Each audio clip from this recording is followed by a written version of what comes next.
Hello မင်္ဂလာပါဒီ best ကနေပြန်နေကြိုဆိုပါရစေဆိုတော့ဒီနေ့ကတော့ကျွန်တော်တို့simple ဖြစ်ပြီးတော့မှရိုးရှင်းပေမဲ့ပေါ့နော်တော်တော်များများမတိကြသေးတယ်မတုံးကြသေးတဲ့အဲ trading indicator တစ်ခုအကြောင်းနဲ့ strategy တစ်ခုအကြောင်းပြောမှာဖြစ်ပါတယ်ဆိုတော့တည့်ရလူတွေကတော့သိပြီးသားပေါ့နော်ဒီနည်းကရိုးရှင်းပါတယ်တော်တော်လေးလဲဟို effective ဖြစ်တယ်ဒါပေမဲ့တချို့ကျတော့အရန် simple ပြီးအရန်ရိုးရှင်းလုံးဝကြီးလို့ overload ပေါ့နော်ဒီ strategy ရဲ့ powerful ဖြစ်မှုကိုမသိကြဘူးပေါ့နော်ဆိုတော့မသိကြတဲ့အတွက်ကြောင့်မို့လို့ကျွန်တော်ဒီမှာဒါလေးကိုပြန်ပြောပြရင်းနဲ့ဘယ်လိုမျိုးသုံးလို့ရတယ်ဆိုတာလေးကိုပြောပြမှာဖြစ်ပါတယ်ဆိုတော့ဒီအကြောင်းလေးပြောခင်မှာကျွန်တော် broker လိုအပ်တယ်ဆိုလို့ရှိရင်ကျွန်တော်ကတော့ Xnet broker ကိုသုံးပါတယ်ဆိုတော့ Xnet ကကျွန်တော်သုံးခဲ့ဦးမြတ် broker ထဲမှာအကောင်းဆုံး broker တစ်ခုဖြစ်ပါတယ်ကျွန်တော်အောက်မှာ video description ထဲမှာ link ပေးထားပါတယ် Xnet account ဖွင့်လို့ရပါတယ်ဒါပေမဲ့ Xnet မရှိတဲ့ကျွန်တော်တို့နိုင်ငံကိုရောက်နေရဆိုလို့ရှိရင်လည်းအစားထိုးအနေနဲ့ XM ကိုဖွင့်လို့ရအောင်ကျွန်တော်အောက်မှာပေးထားပါတယ်နှစ်ခုတည်းကတစ်ခုကိုဖွင့်လို့ရပါတယ်ခင်ဗျဆိုတော့ဖွင့်ပြီးတော့ကျွန်တော်ရဲ့ referral code လေးနဲ့ထည့်ပြီးတော့မှအသုံးပြုမယ်ဆိုလို့ရှိရင်တစ်ခုခုဖြစ်တဲ့အခါကြလို့ရှိရင်ကျွန်တော်က Xnet နဲ့ direct communication ရှိရတဲ့အတွက်ကြောင့်မလို့ကျွန်တော်ကူညီပြီးတော့ပြောပြလို့ရရလေးရှိတယ်ပေါ့နော်ဆိုတော့အဲဒါကြောင့်မလို့အကောင့်ဖွင့်မယ်ဆိုလို့ရှိရင်ကျွန်တော် link ကနေဖွင့်ပြီးတော့မှတွေ့ပြပါနော် okay အဲ့တော့ကျွန်တော်တို့ဒီ strategy ကတော့အင်မတန်ရိုးရှင်းပါတယ်ကြားဘူးတဲ့လူလည်းကြားဘူးလိမ့်မယ်ပေါ့နော်ဆိုတော့ကျွန်တော်က EMA 3ချောင်းကိုသုံးမှာဖြစ်ပါတယ်ဆိုတော့ကျွန်တော်တို့ရဲ့ဒီindicator ဒီ trading view ရဲ့ indicator ကိုတွားလိုက်လို့ရှိရင်ကျွန်တော်တို့က EMA 3ချောင်းကိုထည့်ရမှာပေါ့နော်ဆိုတော့တော်တော်များများက EMA 3ချောင်းထည့်ဖို့အတွက်ကိုဟို trading view pro version ဝယ်ထားတာမဟုတ်ဘူး free version ပဲသုံးနေတာပေါ့နော်ဆိုတော့ free version ပဲသုံးနေလို့ရှိရင်じゃ indicator က3ခုထည့်လို့မရဘူးအဲ့တော့ကျွန်တော်တို့က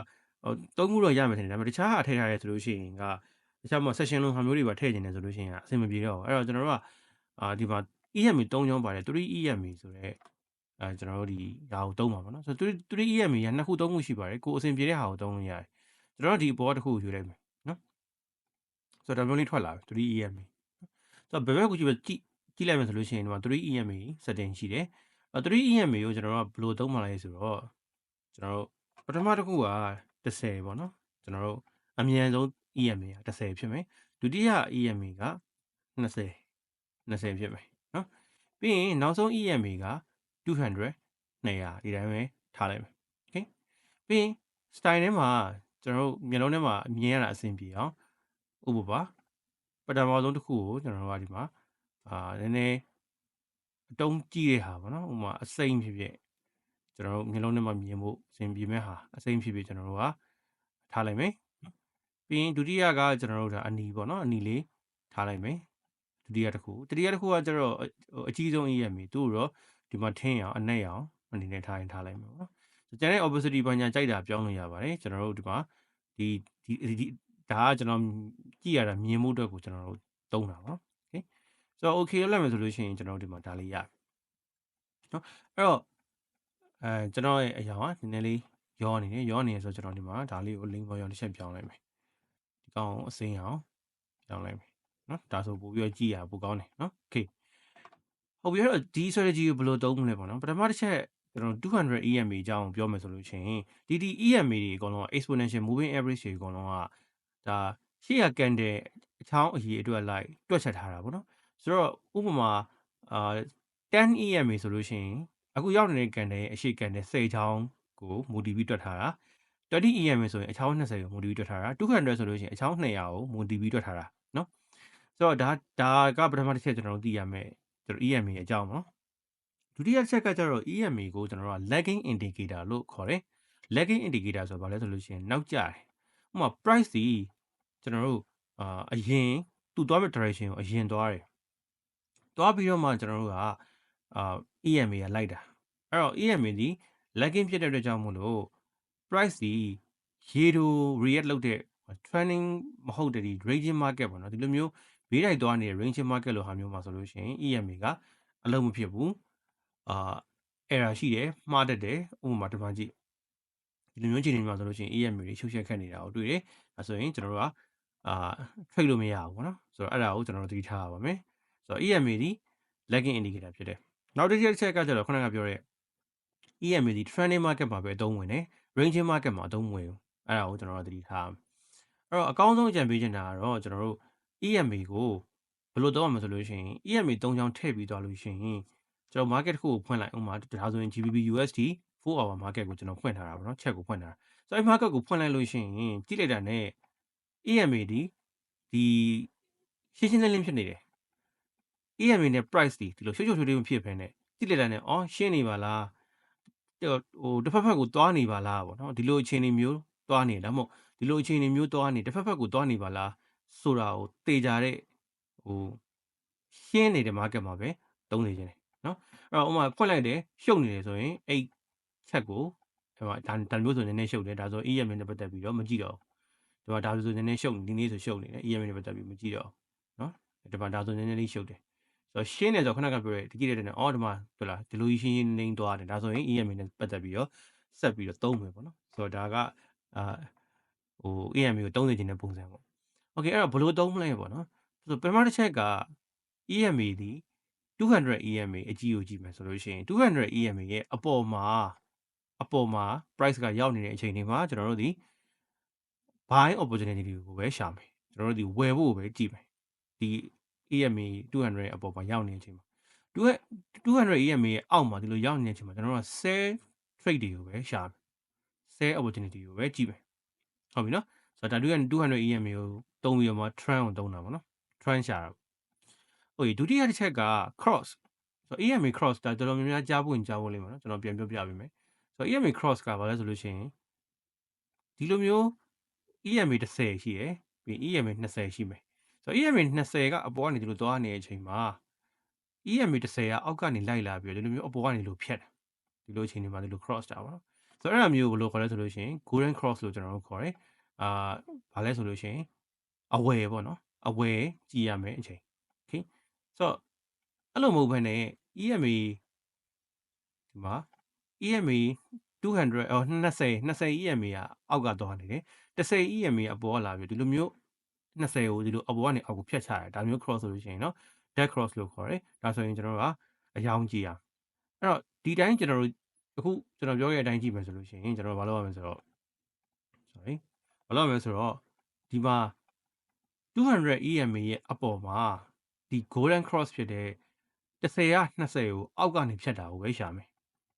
200 EMA ရဲ့အောက်ကိုရောက်ပြီဆိုလို့ရှိရင် dead cross ဖြစ်တယ်ဒီ dead cross ဖြစ်တယ်10က20ကိုအပေါ်ကနေဒီလို cross တာကိုပဲရှာမယ်အဲ့ကျွန်တော်ရဲ့ဒီချက်မှာဆိုလို့ရှိရင်10ဒီ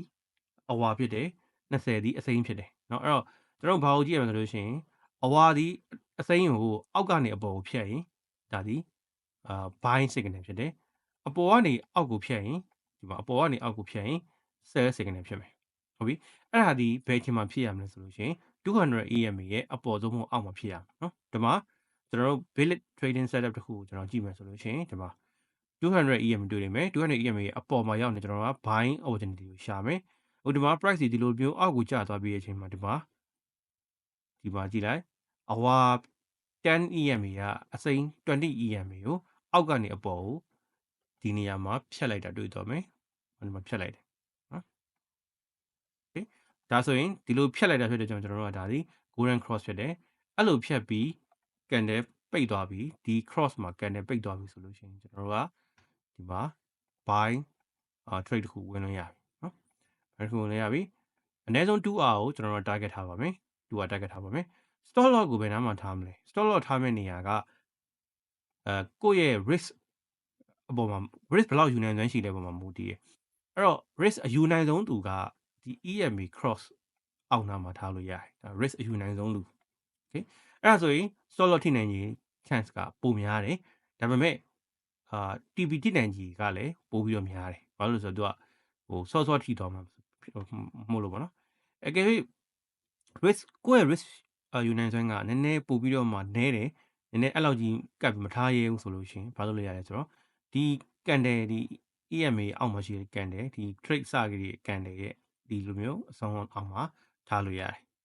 ဆိုတော့ဒါတနည်းပေါ့နောက်ဆုံးနည်းကကျတော့အစိုးဆုံးကကျတော့ဒီအစိုးဆုံးအကျယ်ဆုံးကကျတော့ဒီ swing ရဲ့အောက်မှာတော့ထားတာပေါ့ဒါကတော့ကျွန်တော်တို့ဒါပြောလို့ရှိရင်အရင်ကျယ်သွားပြီပေါ့နော်ဒီယာကြီးအရင်ကျယ်သွားပြီstop loss အရင်ကျယ်သွားပြီဆိုတော့ TP ကလည်းဝေးသွားပြီပေါ့နော်ဆိုတော့ဒါက trade တဲ့ပုံစံအဲ့တော့ဒီမှာဒီ200 EMA ရဲ့အပေါ်မှာရောက်နေတယ်မြဒီလိုမျိုး cross တွေကိုဒီ golden cross တွေကို trade လို့ရတယ်เนาะဒီမှာဒါမျိုးကြည့်လိုက်မယ်ဆိုရင်